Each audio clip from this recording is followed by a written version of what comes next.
Okay. I'm sure you're familiar with Apple devices, Mr. Morgan. Yes. Okay. Are you aware that there was no such thing as the iPhone 9? No.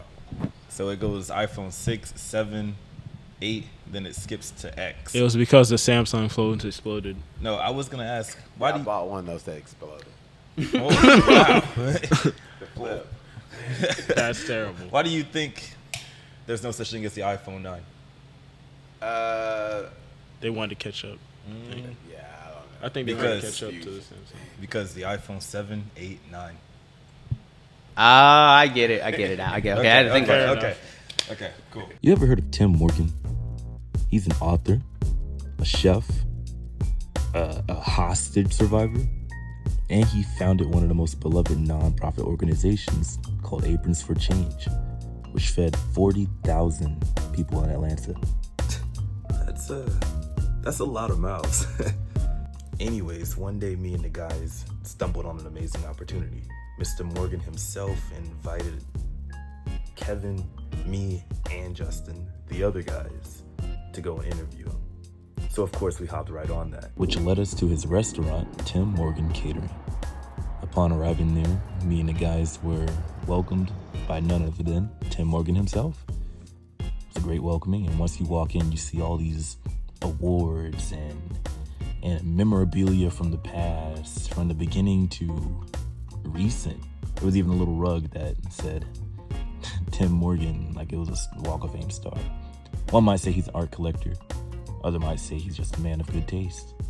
But I'll quit talking and we'll let Mr. Morgan take this away. Hey, what's up, guys? It's your boys, the other guys. Of course, you have the Cali Kage, Cali KG, along with Jay Rose, the Supreme. I can't. I get introduced by other people. Fair enough. My bad. The Supreme King of Atlanta himself. No, it's just the Supreme King. My bad. Yeah. Supreme King. And then you have the industrialist, Kevin Wolf. And if you ask what an industrialist, exactly. And today we have a very special guest.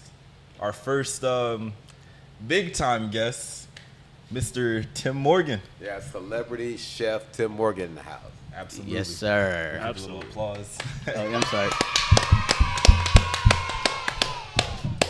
So we're basically here trying to dive into his life, interview him, and just get to know him and what he's all about. Yes, sir. Awesome. All right. So, how you doing today, Mr. Morgan? I'm doing well. You? I'm doing okay.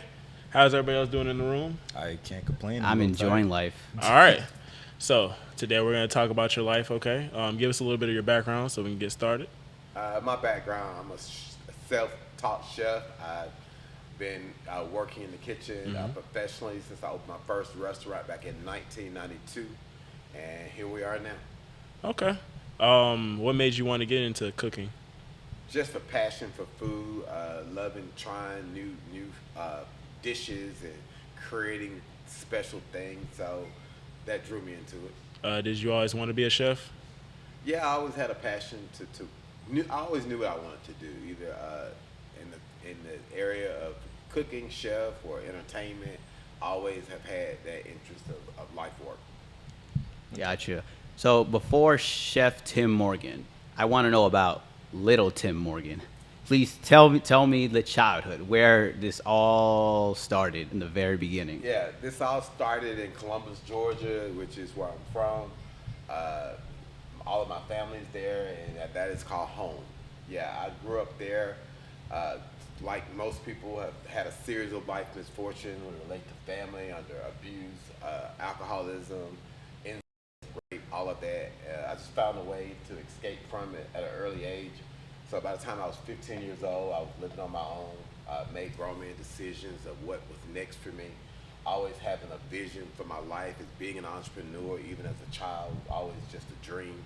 And it just came into fruition with a lot of hard work. Okay. Got you. I was actually reading your book. You could buy it on Amazon, by the way. And I was actually reading about your father and how he had alcohol problems. Would you mind diving deeper into that and how it affected you to this day, at least? Yeah, I think that was just an era of the times under domestic violence, no resources to help. Agencies like DFACS and other state agencies weren't available, wasn't even thought about it open yet. So it was just that, and he did the best that he could. There was a life of battling of alcoholism that led to family abuse and led to other things that caused a lot of misfortune in our family. But you know, there are ways that we can find a way to pick up our own pieces and not be a product of who we were and where we came from. It's all about reinventing yourself and coming up with fresh ideas to recreate. Okay, so as you all know, we're all in our 20s right now. Could you give us, or anybody out there who's in their 20s, any advice for how to come up like you did? Yeah, the key to it is all hard work, and we never know when that hard work is going to pay off. And also, your environment is very important. Who you hang around, who you listen to. Either you're going to be like them or they're going to be like you. So it's always best to be with someone equally yoked. Equally yoked is just about marriage. It's about relationship, friendship, even on the job. You have to be equally yoked to get the job done, where everybody's in alignment with the same vision and the same level of agreement. When it comes to like inner dynamics with other people, do you have any advice for that, like kind of networking with other individuals when you're going about your work? Well, if you're the smartest person in your group, it's time to leave. Find someone else to be the new leader. So what it looks like it's just that. So it's all about. Well, it was nice meeting y'all. I'm not even gonna lie. I'm just gonna stay right here. You know, seriously, that's just what it is. And when it comes to a pivotal point, when change needs to come, sometimes you have to make tough exits. Not meaning that the people are not important. It's sometimes just seasons are over and pathways are over, and sometimes you have to clear space to get new space and new people and new ideas. Tell him again, Mr. Morgan. Tell him again. So is there any time where you felt like friendship and business was kind of an issue? Because a lot of people talk about that when it comes to working with people in your environment, or like working with other employees that might kind of mix in between your personal life and work. Yeah, it's just about balance. It's about the balance of both and being able to put things in perspective, keep things in order, and like I said, it's just that pathway of being around people who have the same dream, visions, ideas. They may not be your dream, but they're dreamers. So if you hang around people who are dreamers, you're gonna dream more. If you hang around deadbeats, you're gonna be deadbeat more. So Tell him again. That's just what Tell it him looks again. Like. If you hang around with people on the seat of do nothing, you're gonna do nothing.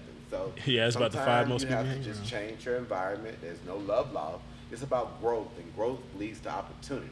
And that's what life looked like. Everybody in the room want to grow. Everybody want opportunity. Sometimes you'll be around people you can't grow around them because it's that familiar spirit. That same thing, that part of yesterday's journey. So sometimes you have to make tough decisions that may be painful at the midst of it, but at the end goal, It's worth it. you'll appreciate it. You'll see the worth. So, growing up, who are these people for you in your life growing up? Like, that helped you improve, that helped you, get to Tim Morgan today? Well, the most important person I can call was my Uncle Richard. He just had an innate ability. He and my Uncle Joe were involved in a tragic car accident where Uncle Joe lost his life, and Uncle Richard survived as a paraplegic, moving around like nothing happened, still running a business with no legs, and still working on cars, and still being independent, and being methodical and innovative, to where he literally created a pedal out of a piece of wood and a stick that he could drive, lifting the pedal up and down. So those are the life levels of resilience. And when you have witnessed someone that does not have that spirit of give up, because sometimes when something's so tragic, you lose your legs, you want to give up, you want to lay in the bed, you want to be waited on. But there are some people that have resilience in them. W. Mr. That's just Richard. not it for him yet. Like, that's just What do you think is your strongest strength when it comes to working and building yourself? Like sort of an aspect of yourself that you feel like that really stood out for you? I just think paying attention to detail has always been my number one principle. Paying attention to detail, exactly duplicating processes, being intentional of the work, being methodical, figuring out things that you don't know, and being conscious of what you're doing at all times to get the best result. Do you feel like you've lost any aspects of yourself over time that you may have had when you were younger? I wouldn't say I lost anything about myself. I would say there's been more of a growth pattern. The growth of me developing myself through the universe, God, to become better. We are supposed to prosper as our soul prospers. So That's also a part of the journey, making mistakes, fixing them, correcting them, moving forward, keeping the energy space around you right at all times is very important and critical to the process. So, here's a question that I'm sure the audience is wondering. I know I'm wondering personally. What was your first dish that you ever made? First dish was fried chicken, macaroni and cheese, and green beans. Like that's professional, or you mean like ever? That's ever. I was Wow. 10 years old. My mom, she was I'm a hungry. factory worker, so How one day did they like it? I'm about to tell you. So it's double sorted. So when she got home, of course, she smelled the chicken grease. I made some canned green beans and some boxed macaroni and cheese. And her first response was, "You're not going to burn down my blank blank house." Yeah, So 10 years then she old. went and took a shower, got herself together, and actually ate it. And then after that, she never said it was good, never gave no compliments. She Crazy. just asked me to fry the pork chop the next day. Oh. So that's when I knew I was on the Yeah. something, and it just was that. That makes sense. That makes sense. Yeah, you don't even have to like. She didn't even have to say it was good. Just what you cooking tomorrow. Exactly. It was just that. That's good. That's good. So that inspired you to cook from then on, or like when did you actually like say, you know what? That was the Cooking is start. fun. So once I began to do that, I start cooking. I start dreaming more, and always had an idea of wanting my own business in the food service industry. And thanks to the universe, I was able to do it. Thanks to God, I was able to do it by the time I was 21, having a brick and mortar. And I'm sorry. When it comes to like culinary and whatnot, you say you're self-taught. So when you're coming up with different types of dishes, do you think like maybe this might taste good, and then you try it, and then you're like, "Bleh," and then you do something else like more salt or maybe more sugar, or Now it Like, how do you come it up with started out as trial and error, and anytime you try something, there's error to it if you haven't done it or haven't proper training to do it. So it started that years ago, but it more perfected itself when I was able to go to a restaurant, have a dish, question the dish, then come back and tweak it and make it my own. And when I found myself doing that, I found the dish tasting better than one I had paid $50, $60 for. So, that's just what it was, just that self-taught, being able to know flavors and taste and all of that. is there like a signature dish that you have? Like maybe, obviously everybody knows about fried chicken and collard greens and mac and cheese, but is there like a Tim Morgan signature? Like something that no one else in the world can just can top? I would say that's everything, because we add a twist on everything. Okay. Even our steaks, we put them in a Korean barbecue glaze, Oh, snap. adding a twist to it. So it's just taking things that already have been proven to work, coming up with new ideas to enhance the recipes to make them even better. For the record, I've never had a Korean barbecue steak. I might have to. So try I that. got you a hungry? question for you. Yeah.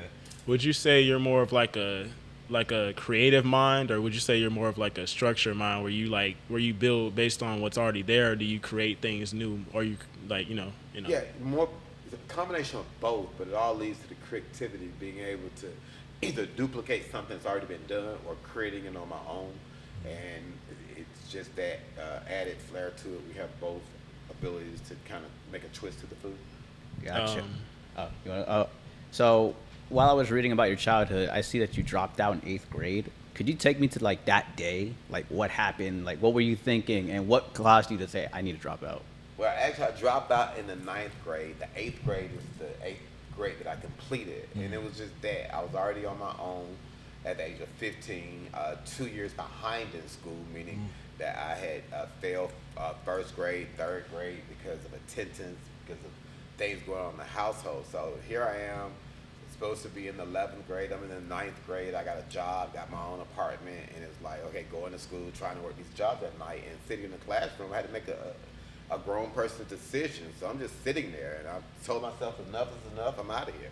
So I went to a bathroom break and never went back. Man.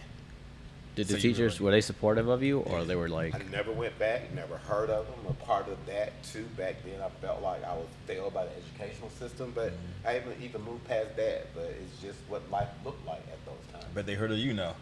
Absolutely. So is there anybody pertaining to that? Is there anybody who may hit you back up? hold up. Yeah, it is. Okay. I just need a little bit more. That's why. Okay, I just want to Okay. continue. Pertaining to that, do you feel like is there anybody who like comes back from that time who may hit you up to the day? You're like, man, they talk to you and they try and get things from you and all that other type of thing. It happens all the time. Okay. Weekly.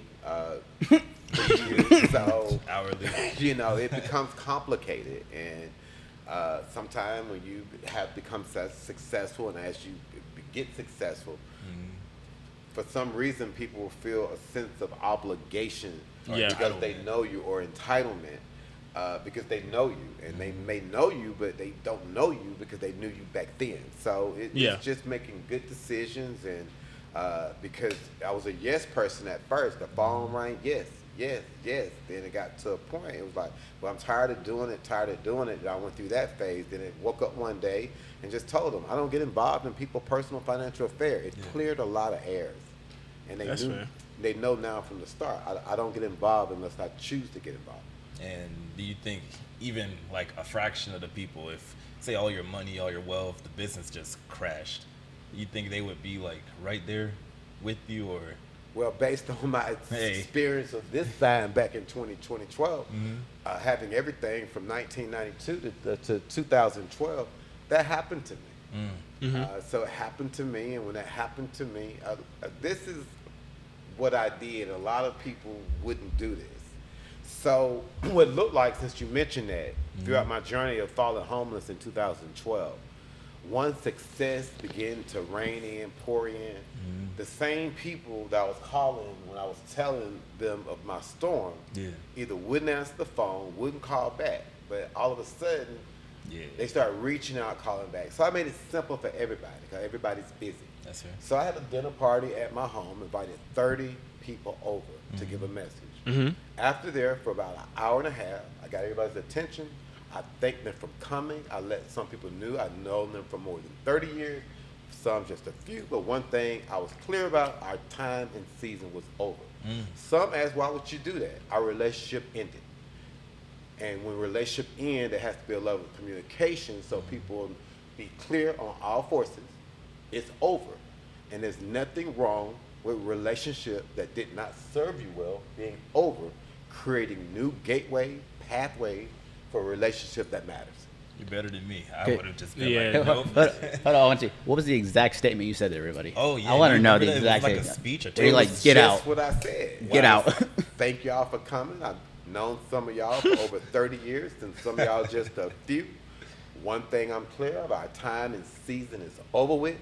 Thank everybody for coming. So they it were was just- less than 30 seconds. They were just eating and then having a good time talking, and you're just like, Not waiting ding, till ding, the ding, ding, evening ding. was over. To social hour came, and that was the message. That was the Wow. intention of them coming there. So the all 30 atmosphere. of them. Although Oh. So how many friends would you say you have now? I have lots of friends. I've always had lots of friends. These were people that were associates that were claiming to be friends because when I needed them, they weren't there. So their actions showed me that they wasn't real friends. They were tag-alongs. Okay. And by me being a chef, always having dinner parties at the house, inviting people over, you know, it's just free food to come over. I'm really Yeah. not your friend. It's just coming over to Tim's house. Hey, that's- So as you're a man who has a house and everything like that, for people looking at a house right now, I want to get a little insight on maybe how you handle that whole situation when it comes to building your houses or getting your houses or renting out your places. I'm not sure if you do that, but Currently I'm building a home in Wingate. It's a 13,000 square foot flat of a mansion, and it sits on close to 10 acres. So we're right now and getting the groundwork done. The plans are already in place. It's just we're doing the step work. He said mansion, not house, by the way. So, in 08, because you were talking about around 08, 012, you know, we had a different life back then. How was it trying to get a house back then if you had any? Well, I had property back then. Okay. So that was a part of the journey. When I felt homeless, I had properties. The misconception of people are homeless, don't have anything, don't want anything. But I was one that got caught up into a financial cycle. If people are familiar with the story, MC Hammer went broke, helping his whole family out. So by me making good decisions that I never regret, buying my mother's home, paying my daddy's house off, retire my mother at the age of 59. Those are things that I consciously made a decision to do. But it ended to my demise and downfall because when the economy hit and the crisis hit, I was not in preparations to manage what I had set up. And speaking of like the homeless, I remember before we started filming, you were telling me about how you helped the homeless and in Atlanta. Would you say that I mean, you do charity work. Would you say that because you yourself at some point were homeless, you have more empathy for the homeless out there? And it's like it's deeper than that. My background is in ministry. I was a child protege of a preacher. I got ordained when I was 19. So for me, it's always been that give back. So I used to feed the homeless out of the trunk of a car. But what happened was when I did fall homeless, I made a commitment to God that if He pulled me out of this situation, I was going to work my way through. I told him if He blessed me, I was going to bless the people. So I've been able to feed over 40,000 people in the state of Georgia. Gourmet, delicious meals, intentional just for them, that are sustainable, fresh, all that based on health and nutrition. So that organization is apronsforchange.org. www.apronsforchange.org. And you started that yourself? I actually did. Yeah. I knew I've heard about that. Yeah, I actually did in a radical way. I started this organization on the groundwork when I felt homeless. I heard a message from what I believe was God, the universe, the high power, just saying aprons for change. I immediately started taking footnotes. I didn't have a pot to piss in or wanted to throw it out. I didn't have a place to stay. And I created a website, began to work on the strategy of what that would be when it manifested itself. And we were able in 2014 to become a 501(c)(3) nonprofit in the state of Georgia. Man. So sometimes just because you don't have it don't mean you shouldn't do it. A vision without a plan don't work. So just because you got the vision and you ain't working on the plan, it ain't gonna work. So when the vision comes, start working on the plan. Sometimes every plan don't need money. This plan right here, Tim Morgan's Catering, was founded in 2013, literally with negative $38 in the bank. Man. So say what you want to say, but when you have a dream, you have a desire, if you want it, you're going to get it. It may not in your timing, but you're going to progress there. Tell him the again. harder you work, the more Tell you him. get. Tell him again. Tell him again, Mr. Wait, so if you weren't a chef, what do you believe you would have been doing at this point in time?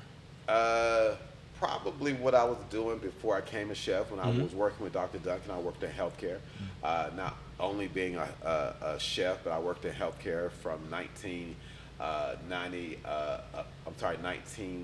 I worked in healthcare for 30 years with Dr. Duncan. So I worked with Dr. Duncan at his office with him and his wife. They taught me every aspect of healthcare, from front end work, medical billing, calling in prescriptions. So after that, I still managed to work in healthcare while owning businesses. Oh, my bad. I was going to continue.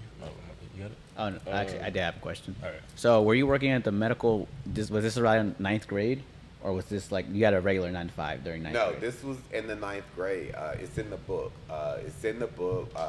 Again, being at the right place at the wrong time in the wrong situation. So, by the time I was 15 years old, I had got so tired of what was going on in our family's home. So there was an attempt of suicide that I made that landed me on the 13th floor of a hospital that you read in the book. So after being in that hospital for an extended period of time, they transferred me to the state hospital. That same doctor who worked at the Columbus Medical Center also worked at the state mental health institution, and he vowed to help me. Nobody had never helped me before.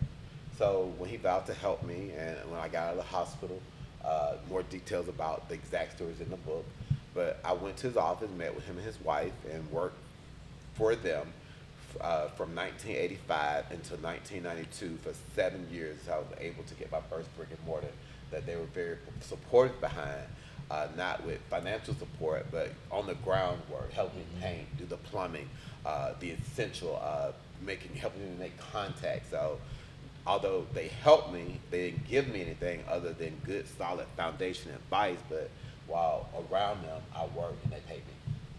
And the dream was always catering, or when did the catering kick in for you? Like, all right, brick and mortar catering? Yeah, the catering kicked in throughout my journey of homelessness, and that's how I got involved with catering. Although I had restaurants in Columbus, Georgia, Atlanta, Georgia, but those were before the crash that I told you about in 2008. So what it looked like, catering was something I picked up on quickly. I spent it into a situation. My first day of work was over $3,000. My first month of work was almost $17,000, and my first year of work was $268,000. So it was. What year was this? This was in 2013. 2013. That's crazy. The inflation's way different now. Exactly. That's crazy. Yeah, so it was crazy then, and it was just a rise up, and we just have been continuing to do the groundwork to continue to grow. Do you remember your first customer, your first sale? I do. How was that?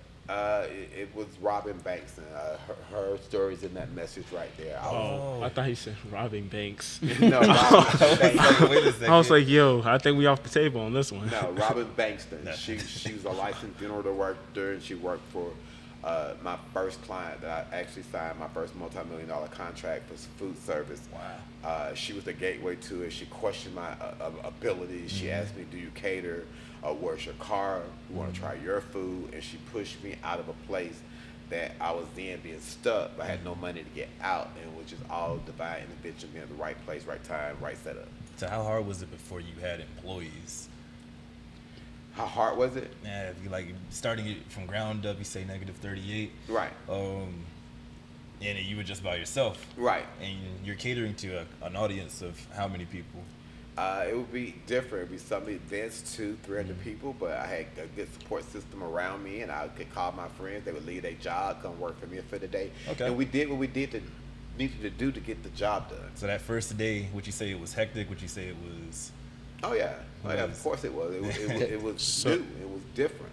So as a person who's worked with healthcare specialists, do you believe that any of the skills, because I've done a lot of research on certain things, but they say like a lot of the skills you build up in different areas could help you with like your food or like maybe your situation and your skills that you have today. Do you feel like any of that helps I think you? they tie together because you got to realize healthcare offers a level of compassion.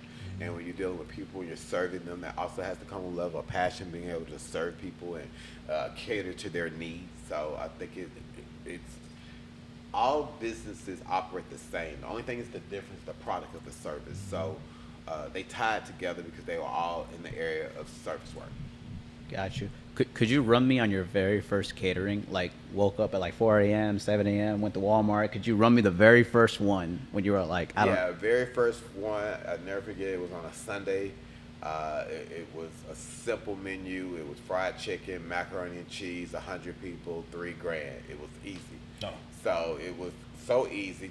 I don't know if people can imagine this. So if you can imagine losing everything you've had, everything, and you homeless for 6 months, and you've been broke, and then in a matter of 7 months, life changes overnight. It's mind blowing. My mind was blown. Hey, I bet. It really was. You're like 3,000. Right. So we just got out of a crisis with coronavirus. Do you believe that it had any impact on your businesses or anything like that? Actually, it was an upscale. Okay. Because we were contracted with about 35 funeral homes. Okay. So what it looked like, our volume increased in that area. So we were doing a lot of catering during the pandemic. There was a shortage of food. We had access to food as a wholesaler. So we actually were highly profitable during the pandemic. That was a little bittersweet, I guess. Like, man. Do you have any like sort of tips on how to adapt to situations like that, or like any situations where things are just lights are off, anything like that, where you wouldn't be able to kind of work with the I guess the changing environment that goes on outside of? Well, when things happen, life shifts, it happens to everybody. Sometimes you have to pause and reset. You have to think things through, and you may have to think through again, but the goal is not to give up on it and just to keep fighting for the next thing, because that don't work, doesn't mean this won't work. So sometimes you'll do something so long it's just not working, and you need to stop it and try something else, because what you're doing ain't working. So when it ain't working, you need to stop, try something else, because it ain't working. So On the topic of not really working, you said you had multiple businesses in the past. Uh-huh. So, can you run us down like what were those businesses? Like, how many were there? Yeah. My up first until now? business was a concept based off of Chicago style deli selling Vienna beef Chicago style products.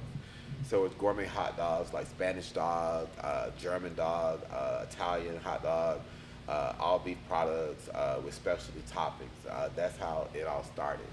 So after that, I ended up getting into the area of beauty and healthcare. So I ended up opening 2 hair salons. Okay.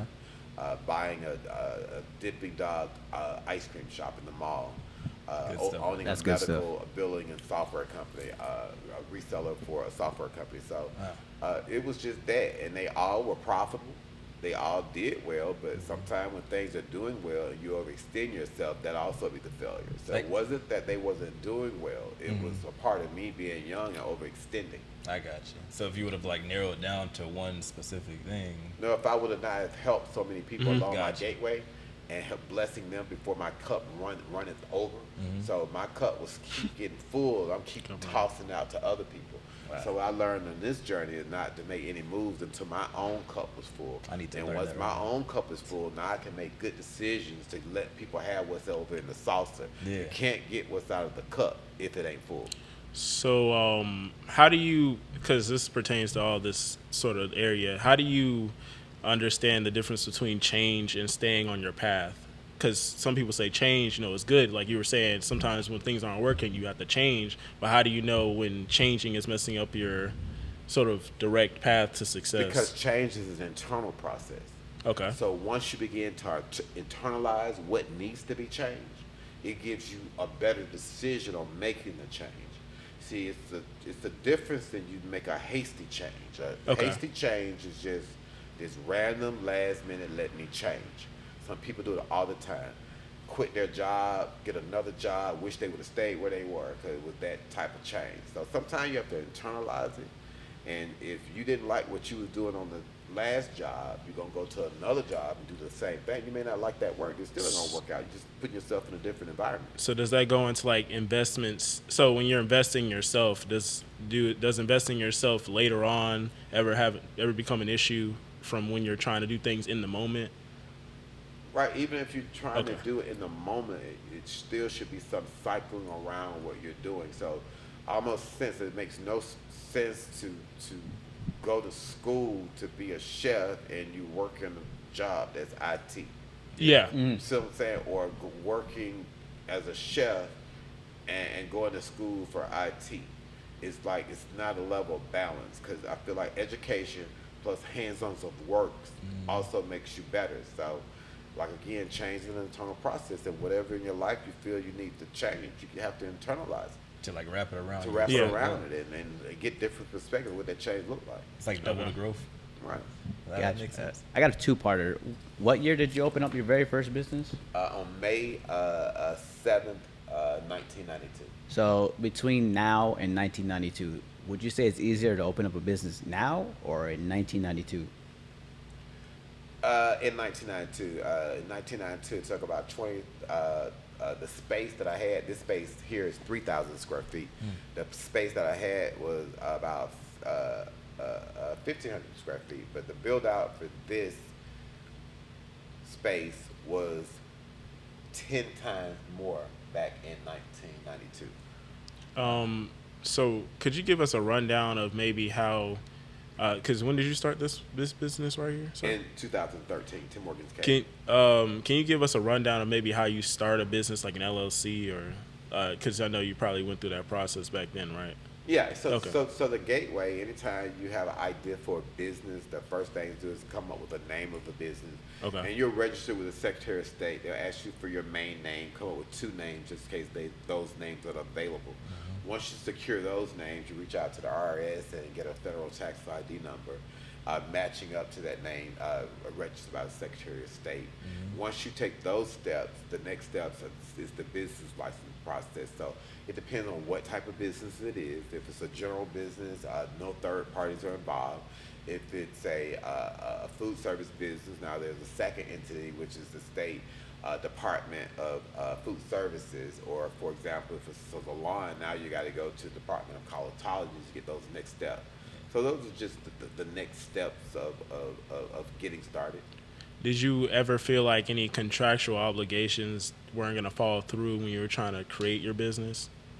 What do you mean? So like sometimes when you're coming up with business ideas, or like when you have multiple things going on that are all moving pieces, you feel like something's not going to fall through, so another thing might fall through because you didn't get it in time maybe, or because you didn't kind of have equal value in all your different assets. Yeah, sometimes you can focus on too many areas Okay. at one time, and you're not mainstreaming. So it's best to catch that niche, let that niche grow. Because sometimes people have their hands in too much of too many different things at one time. Okay. Gotcha. Oh, So, another just a random fun question for the audience. So when you first got your money, your successful sale, your successful business, and you know you're starting to profit. What do you call it? What was your most, I guess, not impulsive but irresponsible spend that you've ever done? Like, Them new Jordans, we listen and we don't judge. the new car. For me, it wasn't that. Because in the beginning of this journey of success, I was kind of afraid to spend on me personally. Okay. So I would say the food stuff out there, I would be spending buying other people's stuff that I should have been Okay. buying for myself That's because for that. But my first major purchase that I bought me was my 550 GL Mercedes-Benz that I bought for cash on my birthday. So that was just a feeling of being able to go in and make decisions, negotiate with a bag of cash. And you Cash. still have the car, right? Yes. Okay. so the first thought was probably drug dealer. He dropped that. Drug dealer. I'm pretty confident they said that back in their mind. Just coming in with like Actually- a wheelbarrow So of cash. so do you handle all your business, like, well, your, I guess, your financial I have affairs? every piece of my finance. So nobody opens my mail, nobody pays my bills, nobody Okay. writes my checks. I do have assistants that help me with the actual work to it, but as far as me paying my own bills, all of that, reconciling the books as far as the day-to-day, Yeah. I'm very closely into that part of it. Okay, because a lot of people get accountants and Well, other we have people. that. Okay. But there has to be a first step. So that's how money ends up missing. Okay. People Yeah. let checks But- missing, they'll write it off and then they keep the check. So we make sure that checks come into me, all personal financials come into me for the look, and it goes to a third party. Gotcha. I'm curious. So before Tim Morgan's Catering, what were the other names that you came up with? Oh yeah. It was it. I had literally had 2 days to come up with the name, and that was it. Oh yeah. Okay. So I used to watch a lot of those business shows where they're coming up, like Shark Tank. Do you feel like, okay, hold on. Do you feel like when you were trying to come up with your business ideas, did there ever come a time where you thought about the name, like Tim Morgan's Catering? Because I saw one episode where they said when you have your name in the business, it becomes hard to sell because when you're gone, inevitably, like we all will be, when you're gone, like inevitably, like we all will be, do you feel like it'd be hard to sell your business because your name is I attached to don't. it? If Okay. Oprah Winfrey can sell her name, Okay. Tim Horton can sell his name. Colonel Sanders at KFC can sell his name. He's been dead for about, 30 years? So, Yeah, I was just asking well, it's because confidence. Yeah. And confidence is the ability to do well. And I feel like my name, Tim Morgan, has a ring, has a bell, Tim Morgan Yeah. Cafe. You know, I don't have to be around. You know, it's just is what it is. If the product is good, the service is good, investors on board, it'll go to the day Jesus come back. So about the future of Tim Morgan Catering, where do you see it going? Do you have any plans? Do you have any plans for the future? Any projects? Any Investments? expansions? Any investments? Yeah, we do. We are working on a concept of a bakery. We're looking to expand Tim Morgan's Catering on the franchise opportunities because Okay. we've now been trademarked. We're also looking to expand my nonprofit, and we're also looking to do work in other areas of entertainment. Oh, that's nice. So is there any way you handle aspects of your business that you kind of feel like you fall short in, or at least don't pay as much attention to when it comes to going forward? I wouldn't say not paying attention to. It will be more of just making it better than it is. Just going through tweaking things that are off because everything isn't always on Yeah. the business. So it's just never perfect, streamlined. yeah. Just streamlined. So I'm actually curious. Since you're a millionaire, tell me how realistic this phrase is. Once you make your first million, the rest are easy. No, no. In the The sense nose of the money part of it may be easy if the customers are engaged, involved, but the more money, more problems, more growth, more problems. It's a cycle. It's a cycle of getting to. So it does get harder. I mean, it doesn't get easier. It gets harder because now what you used to not be responsible for, now your level of responsibility and life commitments and obligations are even higher. So who much is given, much is required. So it don't get easier because now you have to maintain that you started. Do you feel like, or rather, I'll say it like this: is there any aspects of when getting wealth you feel like is the most important, like credit, like loans or anything like that? What do you feel like is the most important thing people need to focus on when they're trying to build the Well, inevitable first of all, your wealth? credit. Your credit Okay. is your gateway and your keepsake to getting to that next step. Although I have good credit, I don't use credit. I use it in the terms of like American Expresses. We use them, we pay it off. I just don't feel like personally getting in a bunch of debt to where I'm locked in. So the goal is to build the credit, pay off the cards. Once you begin a pattern that, you'll notice your credit score will start to get higher and higher because they see a pattern that you're responsible. You charge a lot, but you pay it right back. So, and it gives you access to different privileges of different type of cards once your credit score gets to a certain level. So credit is a very key and part of the process of any business because you're going to need that, whether it's for your just your rental terms, negotiating your lease, for your vehicle, for your insurance, because if your credit's bad, now you got a business, now your insurance company, your insurance is going to be double. So it's just that. So, Mr. Morgan, if let's say, for example, I was your son and I maxed out my credit card, what advice would you give me to like pay it off, in your honest opinion? It's best to keep your credit card balances at below 30%. So, for example, if your credit card has $1,000 limit, the goal is to try to keep your monthly outstanding balance less than 300. That's the 70% increase, showing that you're not high risk. So that's one thing I would say. So basically, what it is, if you're gonna charge something that you're gonna pay cash for, just make multiple payments a month. That'll build your credit score back up. But the goal is to keep it under 30%. Okay. And if I already maxed it out, what advice would you give me if I already maxed it? Well, if it's already maxed out, now you're gonna have an over limit fee every month. So the goal is to get it under max, because if not, you're gonna be paying more fees and late fees and interest. You'll never get to your true principal. So again, you gotta make a sacrifice. You gotta stop playing around.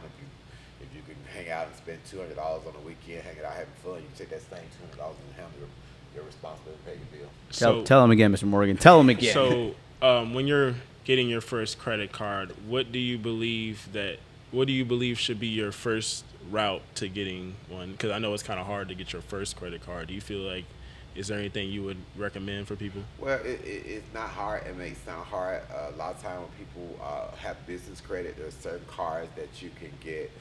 Capital One has a business card that you, even if you have bad credit, they'll still give it to you. They'll match it out. So if you get them $1,000, they'll give you a card with $1,000 limit, and they'll hold your money until reserves until you pay them off. So it's just that. Sometimes you gotta do what you gotta do. Fuel Man Card is another major fuel card company. They offer that same program. So there's a list of companies out there that have these secure cards that you can use to build business credit. So for example, after 1 year having that card, you pay on time, your credit limit is automatically increased. your deposit that you set back is reimbursed to you. It just allows you to scale up because sometimes people life hit, things happen, and the whole goal is to reinvent. Try it, it ain't working, getting denied over. Find another way. I know I need a secure card now. I got to do something. I got to pay off all this old debt. I got to call them and negotiate. If I can't pay you in full, but I can offer you a solid settlement. So if I owe you 500, all I might got is two, and offer you two. Ask you for a wipe away. You'll send me a letter. I'll send you the $200, and now I get that behind me. See, sometimes it's best to get it behind you. That way you can get it started back over again. Now, I heard, as you were saying earlier, you have an AMX card. Yes. Is it just? I'm curious. Is it a gold, a platinum, a black, a sapphire? It's the black, the blue, and the gold. You have the black one. It's really hard to get one of those. Like really, really hard. Yeah. That is crazy. He has a black one. That's Yeah, and the gold corporate card. that is crazy. Those are not easy to get. I can't even get that. I can only get up to the platinum. So I would say, I guess, I mean, going back into the catering part of it, since it kind of sounds like financial advice for a second, but what you call it, I was wondering about I had it in my head and then I lost it. Wow. Give me a second. When it comes to faith, like you were saying, you've been very heavily into faith, Christian, I suppose, right? Yes. Is there anything you would say to people who feel lost or not really as connected to God as they feel like they used to be? Maybe any advice that you would give them to get back into their faith or to sort of get into faith? Yeah, just reconciling. Okay. Reconciling your journey of what life been with, and just showing up again. Letting pride get out the way. Moving forward. Yeah. Okay. And that's the process. I just thought of a fun question. Have you ever dealt with any crazy clients? Any like clients that just like I'm not working with them, but is there like a wild story behind that? I have. Are you open to if I tell would me? send someone to this particular company I don't do business with anymore, if they were my complexion or his complexion or my complexion, all arms welcoming in to assist with the event. Yeah. If they're the color of his couch, the color of his pants, the color of your t-shirt, even the color of you, ask them to sit in the back. Once identified, we're not tolerating that. We are all inclusive company. And if you don't want black people in your house or your business, then we're not coming. Simple, plain, and firm. And we stand by that. And that's happening. Tell them again. That's based off of like a personal. Well, we're in Georgia. And Yeah. we're in Georgia. Some of these counties are racist. The people don't want to talk about it like they know it exists. We don't want to participate. Yeah. We don't want to serve you. Know what to do. We want your business at all. Because we're gonna leave. So Stand on business, Morgan. Stand on business. So I'm gonna talk about like from the bottom up in a way.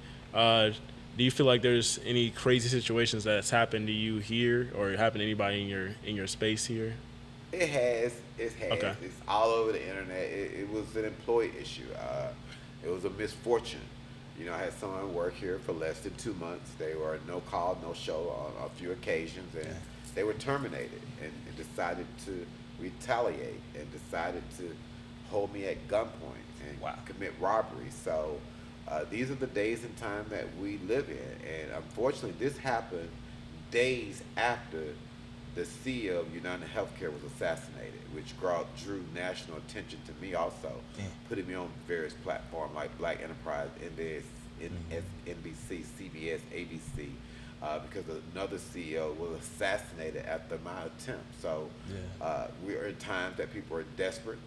We're in times that people don't want to accept accountability. And sometimes it's just best to move on if things ain't working out. And when it comes to like employees and whatnot, say somebody from the audience is just trying to get hired, what would you say that process is? How do you interview them? How would you do the interview? How would you? Yeah, we do a two-step interview before they meet me. They meet with two people prior to meeting with me to see if they have the skill set. But as relate to my employee issues, we use a third party. We use a third-party agency, so I have very few people that actually work for me. They're Like all the contractors LinkedIn? to a third party. like LinkedIn or No, Indeed? through a pod staffing agency where I use a staffing agency to staff for me that keeps me out of that loophole. Okay. And so you just meet them like. Yeah, because our events are sporadic, and we do have people who work full-time and part-time, but for the volume that we have, we use a third-party agency, a staffing company that helps us fill in the gap because those people are more temporary. In the training process. Those people are already trained. Oh. They go, these Okay. particular agencies focus on hospitality and culinary, so it's the agency that So only works in those factors. So you're not just in the kitchen like, Right. no, Exactly. not this way. Not anymore. So more of a fun question. What's the dumbest question you get as a customer service agency? You feel like, oh, are y'all open, or what would be like a dumb question you feel like is the most people come asked? here and ask, is this a furniture store? The sign says Tim Morgan's Catering outside. Yeah. So yeah, that's the dumbest question. So, your very first business, your second, and the catering, what percentage would you say is strategy, and what percentage would you say is faith? All of it's been faith. I think the Tim Morgan's Catering brand has been more intentional, based on the experience of having other businesses, and when you learn, you grow. You strategize differently, because sometimes when you start something new, you don't know what to strategize because there's no strategy because it's new. So, but when you have had things that work, you know how to implement those. When you have things that have not worked, you know how to change those. So it just gives a gateway to how to do things a little bit more efficient in a faster time. So Gotcha. your And with- hot dog business that you had before, do you like sometimes just put those same hot dogs on your catering now and just like, well, I mean, I used to make them now back then, so might as well. Not the particular concept, but when we do like some cookouts, I'll make the homemade chili that we started over 30-some years ago, that recipe. Yeah. But not the actual concept of the storefront. Personally, I love hot dogs. If I had like $1 billion, I would have. Yes, sir. 100%. That would have been like, yeah, that hot dog right there, Right. the hot dog business. Be on it. So I'm sure you've had losses based on what we talked about before. How do you feel like people should navigate that when they've made a loss or a failure, or they feel like they're too far gone, or You got to pick up the peak quickly, because if you focus on a loss, you're going to keep losing. It was a moment. It was an experience. It did not work. Don't harbor on it. Move on quickly. Learn what you need to learn from it. Let it go and try to forget it. And the only thing to remember about it is the rebuilding from it, because the hanging on to what didn't work, reflecting on what didn't work, the future won't work. Sometimes it has to be to let go. do you feel like you sort of, I guess the word would be, stigmatize any of your losses? So like, is there anything that you feel like, I'm not messing with that, or like, I'm not even gonna get back into that anymore? Oh You know, yeah. Well, Okay. I would never get back into the beauty industry. I don't do hair. I don't cut hair. It's outside my scope of work. If everybody walked out, I wouldn't know what to do. So I would never get involved in business. Did not know how to handle the operation. So what inspired you to do the business in the first place, the beauty industry? Was it just like a let's try it out type of thing, or was it like, is there a backstory behind it? Yeah, it's a backstory. Would Not you- for camera. Okay. Okay. So, Well, someone worked at a salon when I owned my restaurant. I literally bought the salon to have them fired. So, so that's yo, you heard that? He sounded like me. Yeah, he sounded like me. Like, I'll buy your house and then foreclose. Yeah. I was young and that was a waste of money. To buy the salon and to fire them. Wait, hold on. I'm curious. So, when you're hiring somebody now, what is like an automatic no, and what's an automatic yes for you in the hiring process? Well, it's an automatic no if I look at your resume and you worked 10 places in the last 2 years. No. That's fair. That's great. That's good advice. No, so a yes to someone that has a level of stability, a proven record, rather than someone that's been all over the place. Typically, those people are job hunters, they're runners, and they're not going to stay.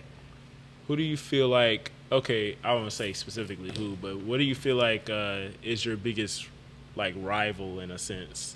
Like, do you feel like, is there anybody that you feel like is like on your level that you would sort of look at to kind of play back and forward? Because a rival isn't necessarily an enemy, but Right. it's somebody that you look for when it comes to like competition. Yeah.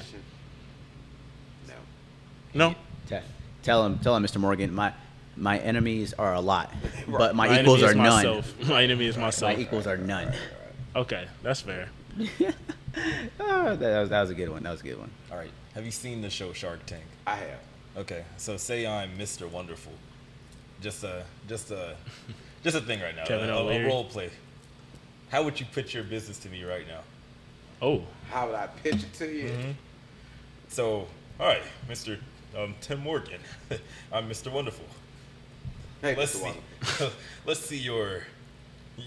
What do you got for me? Well, we'll be straight into it. We'll talk about the products. We'll let them sample the products, and we'll talk about the financials and the revenues, what we done thus far. Then Interesting. we'll talk about what we could do under growth with the money that we would need from Mr. Shark Tank. interesting question though. What would you say what would you say would be like the? Oh dang, how did I say this? What would you say your business is worth to them if you were to go in that place right now? Be like, okay, it's a $500,000 startup, and what would you say the amount would be if they were trying to get it right now at this moment? I'm not quite sure. It's been assessed at a Yeah. value, but it depends on what the growth pattern would be, what I would be asking them to do for me, depending on what they would get out of Yeah, it. And how much percentage would you be willing to give them? No more than 10. that's fair. That's fair. So, Mr. Morgan, could you please tell me one mistake you made with your brick and mortar, one with your hair salon, and one here currently at your catering? One mistake that you had to face and overcome. But his catering one is flawless. First off. I think with the first concept, the international hot dog, I think that would be me being young, spending too early, not focused on savings, just coming into a lot of money young and not knowing what to do with it, not having nobody to tell me what to do with it. And if people had the ability to tell me what to do with it, was taking it. So it sounds kind of crazy. So I would say that with that. And the second one would be for the incognito hair salons and creative touch. That would be me just having not that hands-on ability to run a business. I don't know how to do hair. So that was just a bad choice. And it was motivated by a wrong move of why I even bought it. So wrong leading to wrong is just wrong. In the catering, or there's still no mistakes yet? We don't make mistakes here. Well, we do make mistakes here. We are confident about growth. So we continue to grow. We continue to protect, and we work on a bad pathway with things to happen to grow things so quickly to have the brand independent and things that we need to do to get the direction that we have happened. So, what is Tim Morgan's legacy? What is name is this right now? What would you say? Legacy is just that. Being one that have helped thousands of people. One who put a lot of emphasis on give back, philanthropy. Those things will never be remembered. Will always be remembered. People may remember my food, but if you help people, they remember that to the day they die. So, just a different thing. When you're able to come into someone's life and help them in a life-changing mode, help them to motivate to the next step, they'll never forget that. You have like an apprentice or a very trusted person that, when all is said and done, that you'd be able to say, you're in charge now. Or is that like somebody? Well, I have everything set up under a trust. So by being in a trust, I live up to the trust. Okay. So they just become CEO. Right. Gotcha. So, Mr. Morgan, if I was trying to become an upcoming millionaire / businessman, what is the best advice you could give me / the audience to, I guess, get to that point that I'm like, okay, I can Don't do that. focus on the money, focus on the work. You focus on the money, you can't get to the work. So you let the work get the work done. The work is great money. If you focus on the money, then it never comes. I'm not motivated by money. I'm motivated by my work, my talent, my best ability. So when you are at that position, money is important, but I don't work for the money. I work for the work. You work for the work, you see the results of the money. You would say you do it because you enjoy it, not because Anything that people do that's extremely successful, they have great love and passion for it. That's how you make money. Love, passion. That's it. is there one time that you didn't enjoy it, but you just still kept going, like you got burned out? No, I never have not enjoyed any addiction. Okay. So building. Well, when I was homeless, I was volunteering at homeless shelters, getting no money for it, There we and go. having to help them out with little staple items. So yeah, I just still love what you do. You guys have, if you have a dream, I'm sure you're passionate about it. It's not just about the money. If you enjoy doing it, it will come. That's People it. are gonna see it too. That's it.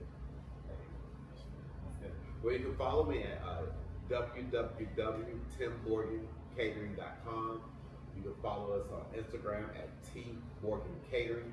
You can follow us on Facebook at author Tim Morgan Chef, or you can find us on TikTok at TM Catering. And one more question for the audience, and really for us. Do you have any criticism, any constructive criticism? What would you say your experience with the other guys has been thus far? Would you work with us again? Yeah. To be honest. Yeah. Wow, yeah. We were with them. Any of Y'all this? did great. Nothing I could think of to say, but based on the mishap of yesterday with my audit, Absolutely. I would just say next time, like did do with my check, like that was the only thing. Otherwise, y'all came in professional, not only in your actions, your attire, your spirit. So I think that part was good. So just keep doing what you're doing and doing better at it. All right, guys. Appreciate it. Sorry. Yeah, next time we have a podcast too, it's my fault. We should put a note on the door that way we won't like Oh, Now, But it's different going to a studio, so it's a big window. Yeah. But otherwise, you got to put a note on the door. Everybody- Filming in process. What What they doing is, they kept ringing the doorbell yesterday. I'm like, what are you doing? You still sitting over there doing something? Yeah, like, we looking at you. Yeah, distraction. So, Now, final question. Are we going to get a part 2 with Tim Morgan? yeah, part 2 is definitely part of the plan. Yes. All right, guys. We're gonna see where we're at. We're gonna see where you're at. We're gonna shake hands. All right. Each other. Yes.